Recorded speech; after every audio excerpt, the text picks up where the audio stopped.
नमस्कार, आप देख रहे हैं समाचार 24+ और मैं हूं आपके साथ हनी सहगल। बहुत ही सीनियर आर्टिस्ट से आज आपको मिलवाने जा रहे हैं, रंजना कर्ण जी से, जिन्होंने अपने हाथों से कला ऐसी निकाली है कि कोई भी व्यक्ति उनको आसानी से समझ नहीं सकता। आर्टिस्ट एक ऐसी चीज होता है, मैं आपको बता दूं कि आर्टिस्ट को या तो कोई दूसरा आर्टिस्ट हो तभी समझ सकता है, या बिल्कुल उनको हिंदी की नॉलेज हो, या वो चीजें परखने में आसान रखता हो।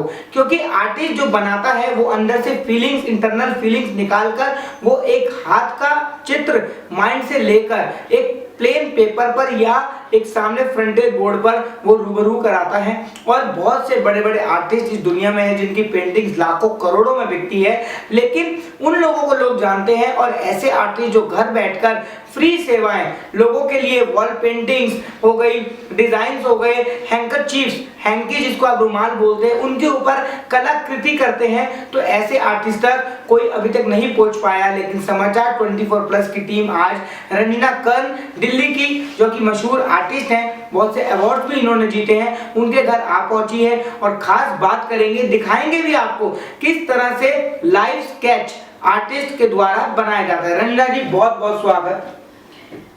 हेलो हनी जी, बहुत बहुत आपका भी स्वागत है हमारे घर में। और मैं आपका तहे दिल से धन्यवाद अदा करती हूँ कि आप कोरोना काल में हमारे घर में टाइम निकाल करके आए। रंजना जी, सबसे पहले इस चैनल की खासियत यही है कि कोरोना आ जाए, बारिश आ जाए, तूफान आ जाए, हमें जो काम करना है हम करके रहेंगे। जैसे ही हमें पता लगा कि आपने ऐसा काम किया हुआ है और अभी तक किसी भी चैनल आप तक नहीं पहुंचा है, तो हमने देरी नहीं लगाई। लेकिन सबसे पहला सवाल यही रहेगा कि आर्टिस्ट का ये जो जुनून और आपके अंदर ये जो जोश आया कि मैं ये सब बैठ के घर पे इतनी बड़ी बड़ी पेंटिंग्स बना दूं, ये कैसे आया?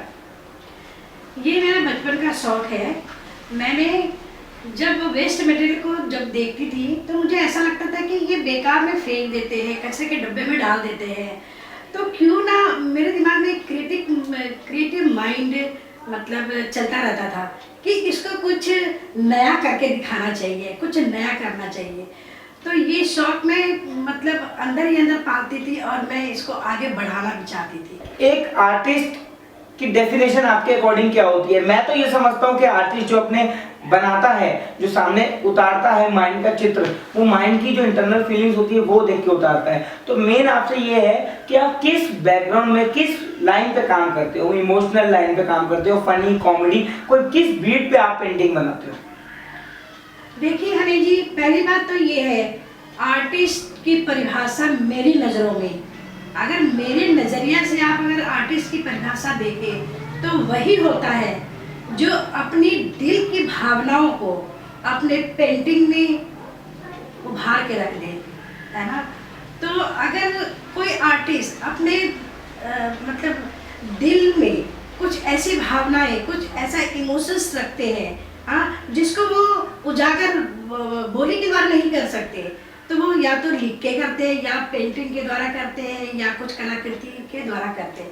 तो वही कोशिश एक छोटी सी मैंने करी। बिहार को कौन नहीं जानता? बिहार ने इतने बड़े बड़े IAS ऑफिसर्स हमें दिए हैं, यहाँ तक कि बिहार की सबसे मशहूर मिथिला पेंटिंग जो बहुत ज्यादा फेमस है, लोग उसको देखने के लिए दूर दूर से आते हैं। तो मिथिला पेंटिंग के बारे में आपके क्या विचार हैं? मिथिला पेंटिंग जो है वो आज की नहीं, वो बहुत ही परंपरागत तौर पे जानी जाती है। और ये इतना मशहूर पेंटिंग्स है जिसे लोग बहुत ज़्यादा पसंद करते हैं। और ये जो इसकी छोटी छोटी कलाकृति है वो तो देखती ही बनती है। कोरोना के महामारी में बहुत लोगों ने कुछ ना कुछ किया, कि बहुत लोगों ने सॉन्ग्स लिखे, बहुत लोगों ने पेंटिंग्स बनाई, घर पे बैठे बैठे बहुत सी नई, ज़्यादातर कुकिंग काफ़ी फेमस हो गई कि अलग अलग डिशेस महिलाओं ने ऐसे ऐसे डिशेस बना डाली, खुद कंबाइन करके घर बैठ के खा ली, कि वो डिशेस कभी उन्होंने खुद भी नहीं सोचा था कि हम ये बना सकते हैं। आपने ऐसा कुछ खास किया? बिल्कुल। पहली बात तो मैं ये कहना चाहूँगी कि कुकिंग में मैं बहुत इंटरेस्ट रखती हूँ, मुझे खाना बनाना बहुत पसंद। मेरे में कुछ ऐसे ऐसे शौक है जो आप सुन के हंसेंगे। जैसे कि मैं खाना बनाने में बहुत इंटरेस्टेड हूँ, वेस्ट मटेरियल की चीज़ें बनाने में इंटरेस्टेड हूँ, और साफ़ सफाई में भी इंटरेस्ट रखती हूँ। हर चीज़ में मतलब थोड़ी थोड़ी रुचि रखती हूँ। तो जो एक डिश पिज़्ज़ा जो बहुत ही फेमस है, सबको पसंद आता है, मेरे बच्चों ने लॉकडाउन के दरमियान कहा कि मम्मी पिज़्ज़ा चाहिए, मुझे पिज़्ज़ा खाने का मन कर रहा है।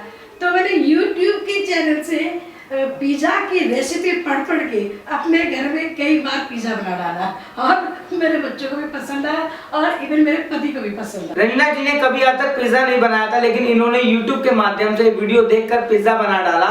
तो अगर आपको कभी भी प्योर और फ्रेश पिज्जा चाहिए होगा, आप इनसे कांटेक्ट कर सकते हैं, क्योंकि शेफ भी हैं ये, जो मुझे अभी पता लगा है। तो शेफ क्यों नहीं बने और आर्टिस्ट कैसे बन गए? शेफ नहीं बन पाई ये तो मैं नहीं कह सकती हूँ, पर मुझे लिखने का शौक है, मुझे गाने का शौक है, इसलिए मैं इस फील्ड में जाना पड़ गई। और भी कुछ है जो आप करते हो? नहीं, फिलहाल तो मैं इतना ही बताऊंगी कि और तो नहीं है, बस ये छोटी मोटी कोशिश। एक सॉन्ग सोशल मीडिया पे काफी ज्यादा वायरल हुआ था जो आपने गाया था जी। वो हमें जो पता लगा, वो सॉन्ग मैं सुनना चाहूंगा, क्योंकि उसके मिलियंस व्यूज आए थे फेसबुक पे जब वो वायरल हुआ था। तो वो सॉन्ग मैं अपने दर्शकों को लेकर चाहूंगा कि आप बोलें। मैं आपके सामने वही एक कोरोना सॉन्ग प्रस्तुत कर रही हूँ, जो पहले भी मैंने करा हुआ था यूट्यूब के चैनल माध्यम से। अरे चीन वालों जरा शर्म कर लो, तुम्हारी वजह से कितने मर रहे हैं। अरे चीन वालों जरा शर्म कर लो, तुम्हारी वजह से कितने मर रहे हैं। कैसा ये तूने जाल बिछाया, इस जाल में सारे जहां को फंसाया। हाँ, इस जाल में सारे जहां को फंसाया। ये बिल्कुल सही सॉन्ग लिखा है रंजना जी, मैं बहुत बहुत शुक्रगुजार हूँ कि आपने ये सॉन्ग सुनाया।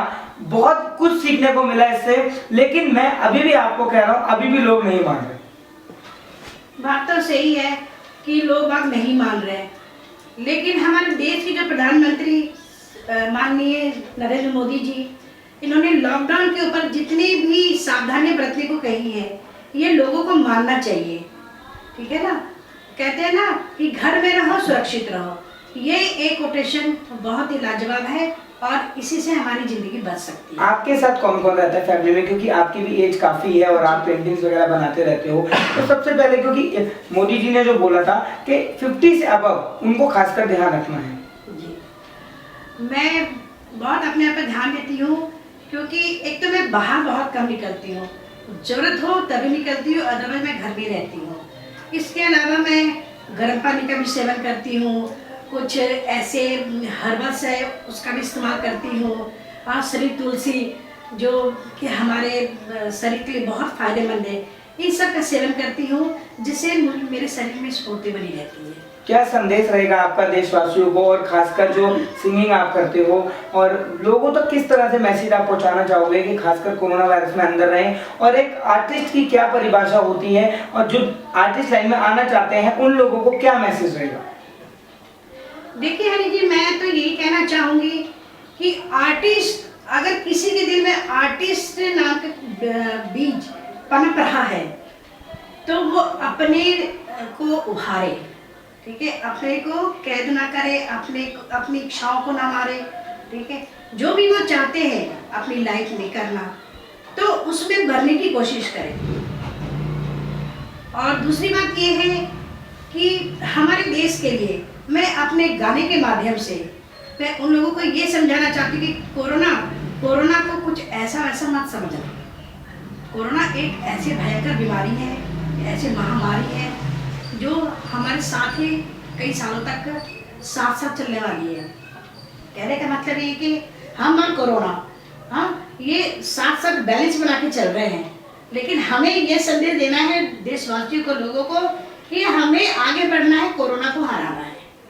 ठीक है, इसलिए मेरे प्यारे देशवासियों, हमारे प्यारे भाइयों बहनों, जो भी सावधानियां आपको YouTube पे, टीवी पे या जो भी बड़े बड़े नेता दे रहे हैं, वो कोई गलत नहीं दे रहे, हमारे जीवन की सुरक्षा के लिए दे रहे हैं। इसीलिए इस पे अमल करिए। सुना आप लोगों ने कि कोरोना की महामारी बहुत ज़्यादा बढ़ती जा रही है और हमारे चैनल के माध्यम से भी मैं आपको यही बताना चाहूँगा कि कृपया करके ध्यान रखें। और रंजना जी ने जिस तरह से आप लोगों को समझाया है बहुत ही सिंपल भाषा में कि हम ह्यूमन बींग्स, इंसान और कोरोना दोनों बैलेंस बना के चल रहे हैं। अगर कोरोना का लेवल और केसेस ऊपर होते हैं तो हमारे इंसान नीचे हो जाते हैं, मतलब उनकी डेथ हो जाती है। दोनों बैलेंस बना के चल रहे हैं, बिल्कुल सही बात है। बहुत अच्छी चीज है कि घर बैठकर एक इतनी एज होने के बावजूद भी एक महिला दूसरी महिलाओं को प्रोत्साहित कर रही है कि आप कृपया घर बैठें और अपना काम घर से ही करें, अपने आप की हिम्मत ना हारें। और ये वही देश है जहां पर नारी की पूजा होती है और ऐसी नारियों की पूजा वाकई में होनी चाहिए जो इतने अच्छा काम घर बैठे बैठे कर रही हैं, वो भी बिना किसी स्वभाव के और बिना किसी दिखावे के।